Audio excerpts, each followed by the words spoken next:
Disclaimer: the following commentary falls under the purposes of fair use. Please do not harass the person I commentate on in this video in specific.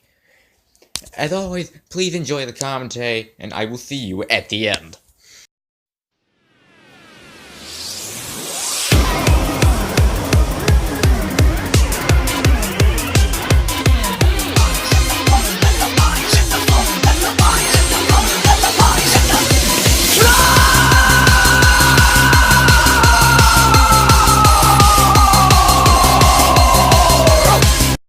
Hey guys, quick question. Do you guys remember Lily Pete?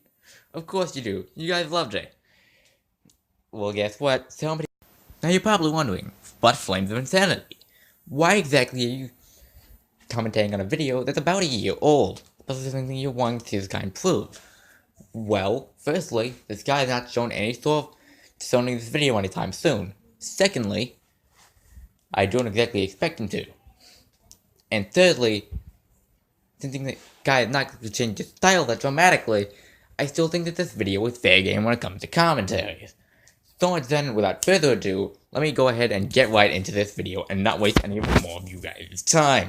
See, the thing is, when you're removed from a private organization, there's literally nothing stopping you from going elsewhere. So it's like if you post some big rant about how I'm this terrible, awful person because you read such and such shit on such and such message board, and you post it in the comments and then I ban you, there's literally nothing stopping you from making your own YouTube video about it. Funny you should mention that, because guess what we're doing today? Wow, not even about a minute in. That's an Academy record right there. Alright then, so why do you think we just start off with the Late Pete's clip?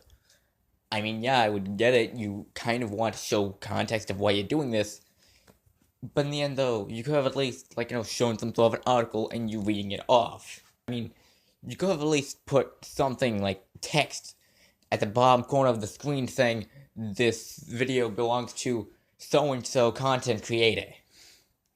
Like, this video belongs to Lily Pete and not me. Because they would expect the person who they're on the channel of to be talking first. And when you suddenly counter somebody who they don't know, by the way, then it just kind of, okay, so that was somebody else? I honestly don't know. All the way down to the censorship video.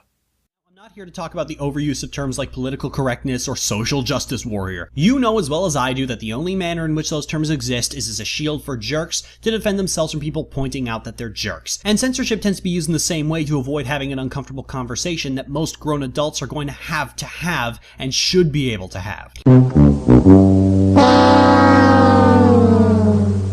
And I can hear some of you now. Relax, man. Take a seat and stuff your face with popcorn. Lily Pete is a comedian. One of your favorite cartoon franchises is about satanic children mocking everything that's wrong with our society. Expecting comedians to be nice to people is like expecting Dr. Wolf to allow profanity on his videos. Holy crap, I am freaking out! And you're absolutely correct, comedians should be jerks to people as long as what they're doing is funny and in good taste. But even if you were to put aside the aforementioned knowledge, Lily almost always pulls a stunt that may be funny to some, while the rest of us shake our heads in unison. Alright then, Misantro. Quick question. Do you know that humor is subjective? Because I'm not exactly sure that you do. And plus, you flat out said that some people might find it funny. So then, Lily is doing her job. She's entertaining people. And before somebody goes ahead and jumps on my back saying, duh, yeah, but a lot of the jokes that she says are offensive, so that's dark humor for you. If I make a 9/11 joke, then yeah, a lot of people are going to be cringing, but some people, and I do indeed say some people, are going to be laughing. And hence the humor of the situation is appalling. And then her hate for Silly Philly Studios shows up, and flatly refuses to go the fuck away! Word of advice, Lily. When placed into the right hands, the idea of some bum on the internet going on and on about how much they believe they know about stuff can be beyond hysterical, but when you do it, constantly going on about the fandom's ego in spite of your own ego while constantly talking down to your audience isn't 1/15,000th as funny as you evidently think it is. Misantro, I'm thinking you forgot the fact of humor is subjective. Yes, people might not think that humor... Yes, people might not think that Lily Pete's humor is funny. But there's still that small minority who think that Lily Pete's humor is funny, that you're completely and utterly forgetting about. AKA, everyone means everyone. You flout saying, this is a majority. Now look at the majority. It's basically the equivalent of you completely and utterly ignoring a small minority who might think that Lily Pete's style of humor is funny, just so that way you can have yourself some sort of an argument. Spoiler alert, can I please get a Lily Pete video from this century that doesn't hate on Starlight Glimmer? If Lily Pete really is willing to go so far to make herself look like one of the bigger names in the analysis community by saying such edgy remarks like Digibro and Tommy Oliver are insufferable analysts who do way too much nitpicking, then what exactly does it say about Lily Pete's argument in this situation that in a show festooned with wall-to-wall poor characterization of the 10% male population, the most consistently hated character on her channel is a character showing actual character growth?